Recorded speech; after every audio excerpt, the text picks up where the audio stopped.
Our first reading is from Mark chapter 8, verses 27 through 33. Jesus went on with his disciples to the villages of Caesarea Philippi, and on the way he asked his disciples, "Who do people say I am?"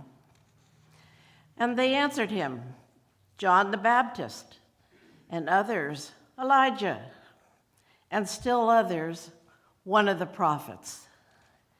He asked them, "But who do you say I am?" Peter answered him, "You are the Messiah."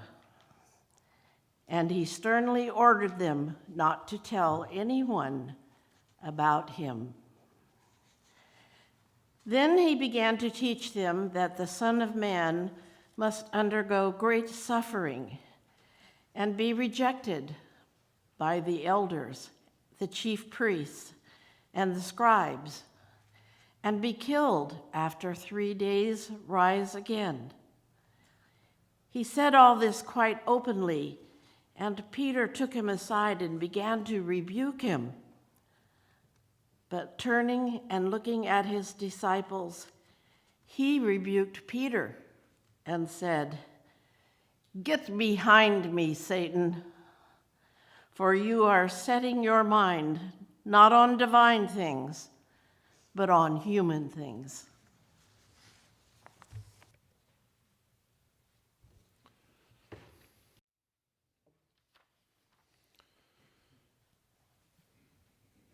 So let me give a little background before we continue on reading in Mark's Gospel, chapter 9. We've jumped ahead a couple of chapters since last Sunday when we were in chapter 6. You recall Jesus had returned back to his hometown of Nazareth, and there he had been rejected by the very people he had grown up with. And then he had taken his disciples out on a tour of the local villages to do teaching, and he had sent out his disciples with authority and power over the unclean spirits. Well, as we come to the end of chapter 8, as you just heard, Jesus and his disciples are now in the area of Caesarea Philippi. It's about 25 miles or so north of the Sea of Galilee, so not an easy trip to get up there. Jesus and his disciples have been in this primarily Gentile and very pro-Roman area doing teachings and healings. Now, everywhere around in these towns and villages would have been, on statues and other places, would have been images of Caesar, who is seen as literally a son of God. And that's the context in which Jesus is telling these stories today. And so it's in this very Roman and very Caesar-dominated place that Peter makes this bold claim that Jesus is the Messiah, the Christ. He is the anointed one and the Son of God. It's clear, however, that Peter doesn't quite fully understand what his declaration means. As Jesus goes on and declares that he will now go to Jerusalem and there he will suffer. There he will ultimately be put to death, and finally on the third day he will rise again. And this simply does not fit into Peter's worldview, his understanding of how the world works. And so in this amazing scene, Peter takes Jesus aside and rebukes him. We can imagine what that looked like there. He says, "You've got it wrong," but then Jesus, turning to the others, reminds them and teaches them that indeed Peter and all the others have misunderstood what this kingdom is like. Now, this is an important turning point in the gospel, as we'll hear in a moment as I read the story of the Transfiguration. From here on, Jesus and the disciples turn towards Jerusalem, and the whole rest of the story takes a much darker and conflicted tone. But before that happens, Jesus has a special revelation for us in the story up on the mountain. So as we finish the season of Epiphany, as we begin the season of Lent this Wednesday, let's listen to this story of revelation and light once again. So from Mark chapter 9, verses 2 through 10, listen again for God's word.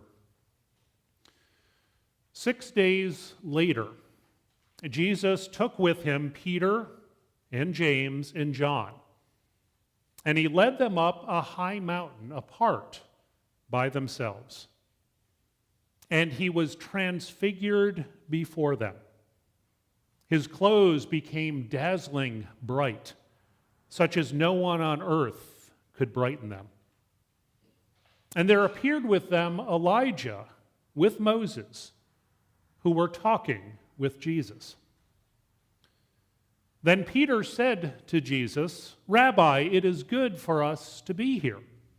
Let us set up 3 tents, one for you, one for Moses, and one for Elijah." Peter did not know what to say, for they were terrified. Then a cloud overshadowed them, and from the cloud there came a voice, "This is my Son, the Beloved. Listen to him." Suddenly, when they looked around, they saw that there was no one with them anymore, but only Jesus. As they were coming down the mountain, he ordered them not to tell no one about what they had seen until after the Son of Man had risen from the dead. And so they kept the matter to themselves, questioning what this rising from the dead could mean. Friends, this is the word of the Lord. Thanks be to God. I was recently rereading a book by the church consultant and author named Gil Rendell. For decades, he has been writing about the challenges and the changes faced by churches and by local congregations. And in the midst of one chapter, he shares this comment. He said, "When a system does not know what to do, it does what it knows." Let me say that again. When a system does not know what to do, it does what it knows. Now, I should note here that system in this sentence is a catch-all phrase, really, for any group of people who have joined together as a unit to perform or to make a difference in the world. And so it could be a local congregation, it could be a large corporation, it could be a family, it could in fact even be one particular person. And I think what he's trying to say is that when we are faced with uncertainty, when we don't know what to do, when we're not sure about the future or about the changes happening around us, that we tend to do what we know how to do. We tend to do what is familiar and comfortable, things that we have done for decades previously. Now, of course, sometimes this is a good thing, to orient ourselves to what is familiar, to get back to the basics, to do what we know works. But of course, we know sometimes that's not a good thing to do. That the same old patterns and the same old behaviors often don't lead to new changes and to new life. Gil Rendell continues with this observation. He says, "The anxiety of not knowing what to do creates a need for action, whether that action proves to be helpful or not." And I think that's also true in our experiences. Now, in both of our scripture readings this morning, from the end of chapter 8 and the story of the Transfiguration, the disciples find themselves in very unfamiliar circumstances, trying to figure out what it is they are to do in this seeming new world that Jesus has brought them into. The initial shock comes at the end of chapter 8, as Roz shared with us. It seems to be a triumphant moment, or at least it should be. Jesus is quizzing the disciples, and finally Peter steps forward with the right answer. "You are the Messiah. You are the Christ. You are the anointed one for whom we have been waiting." But immediately Jesus turns the tables and says, "Now I have to go to Jerusalem, and there I will be tortured. There I will suffer. There I will be put on trial and be put to death. And finally, after 3 days, I will rise again.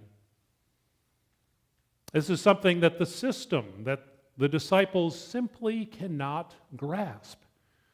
And so we have that scene of Jesus rebuking Jesus, that Peter rebuking Jesus, which I can tell you is usually not a good thing to do. It doesn't turn out well. And Jesus responds by calling Peter Satan.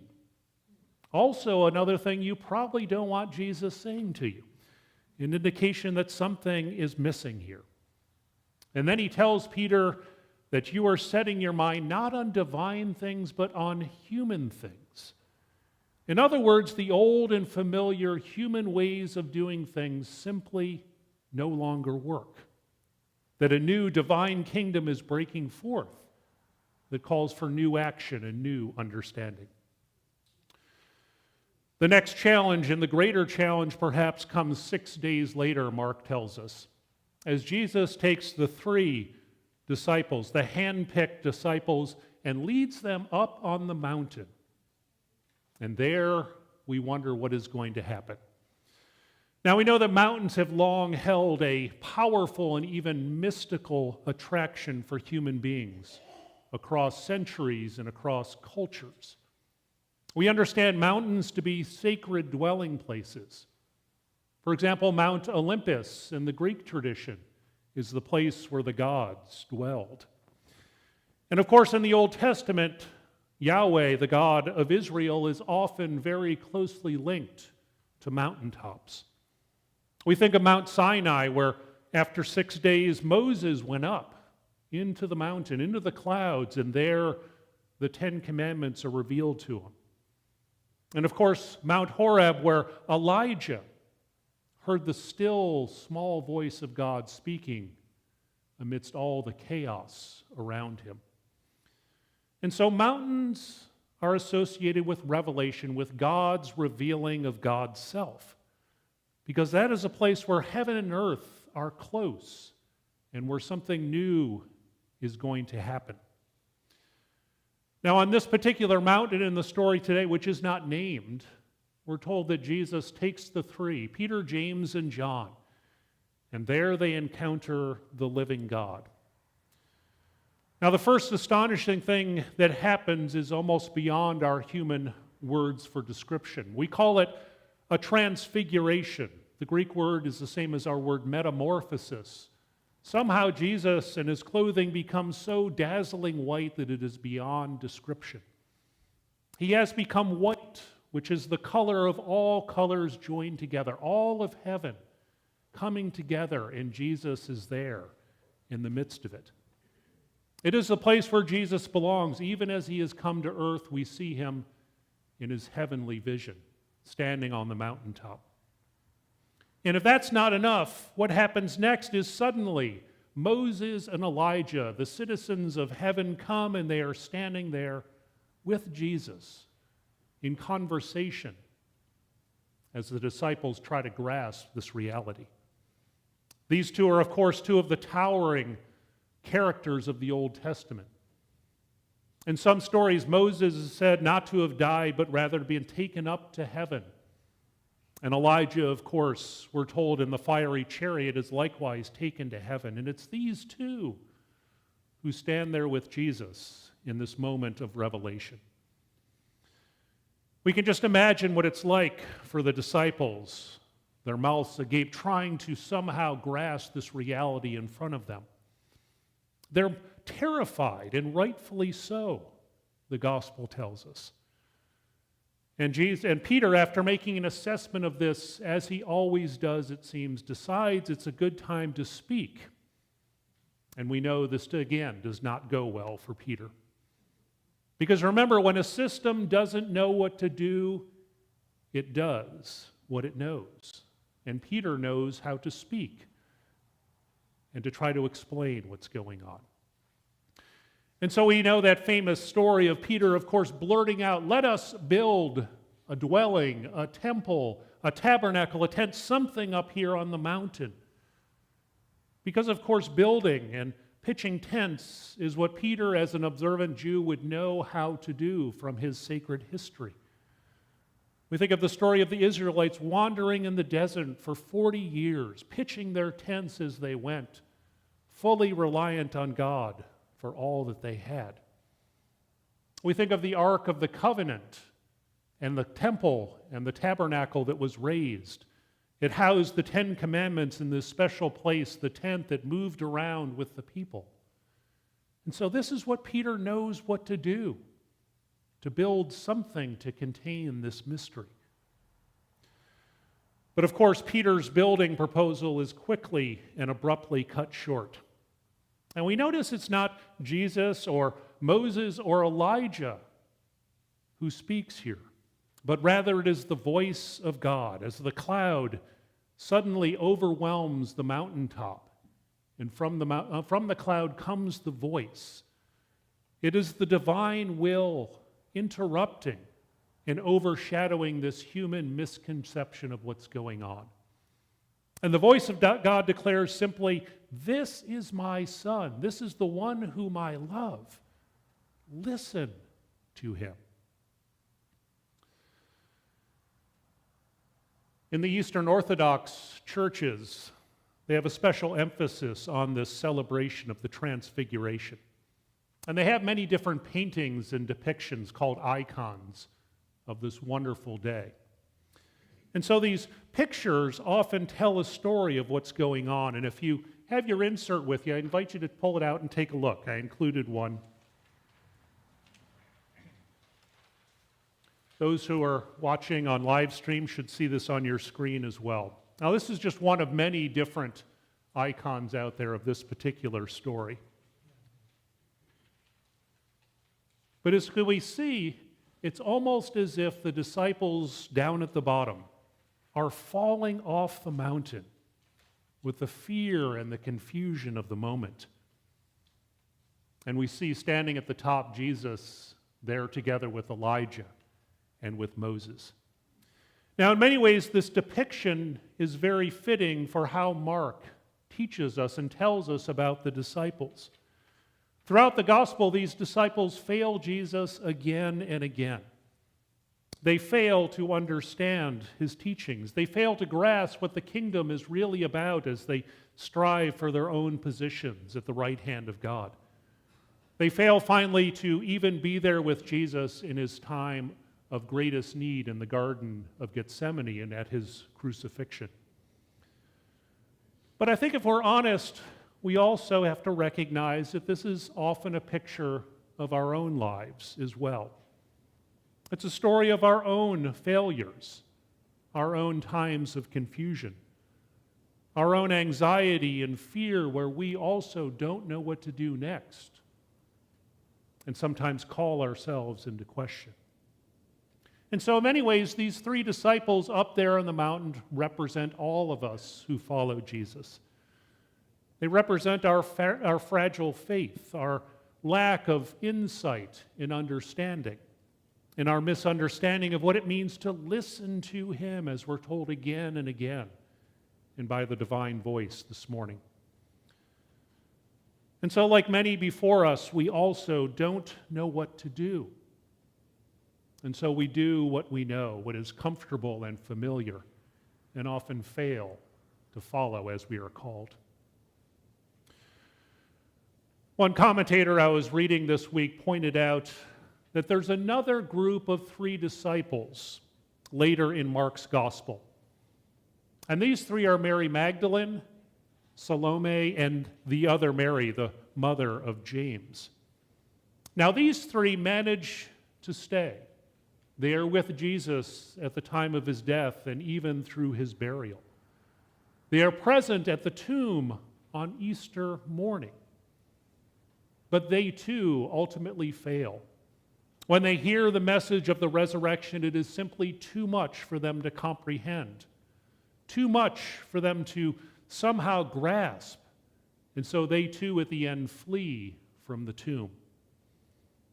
And so these two sets of disciples, male and female, remind us that we too are often frightened and dismayed.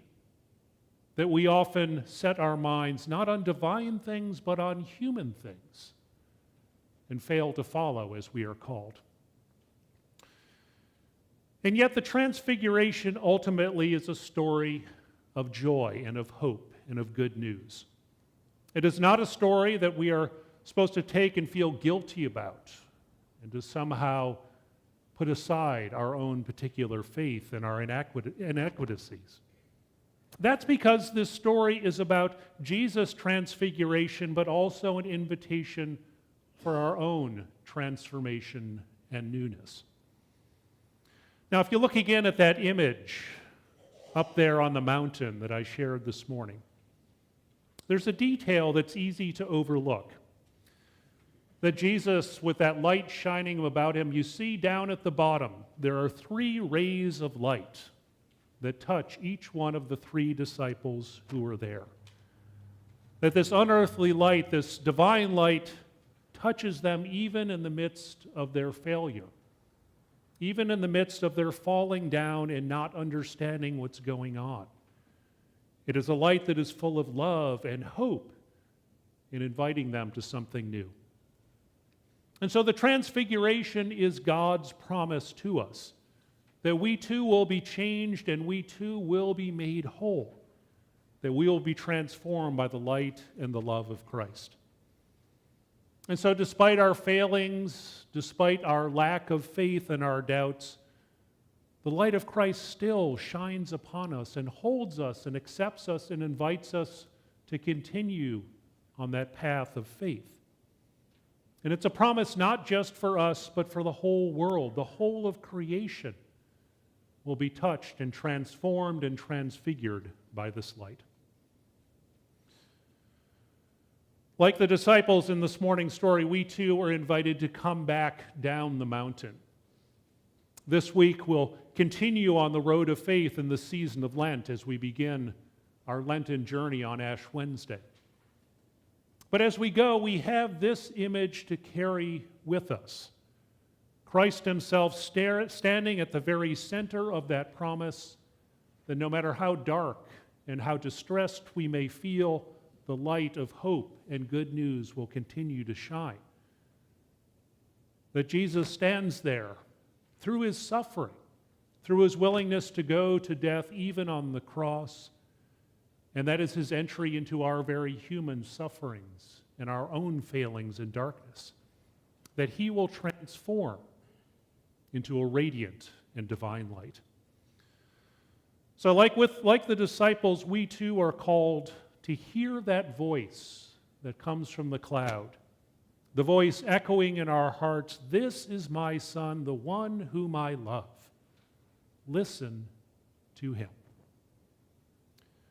Friends, to God be all praise and honor and glory this day. Amen.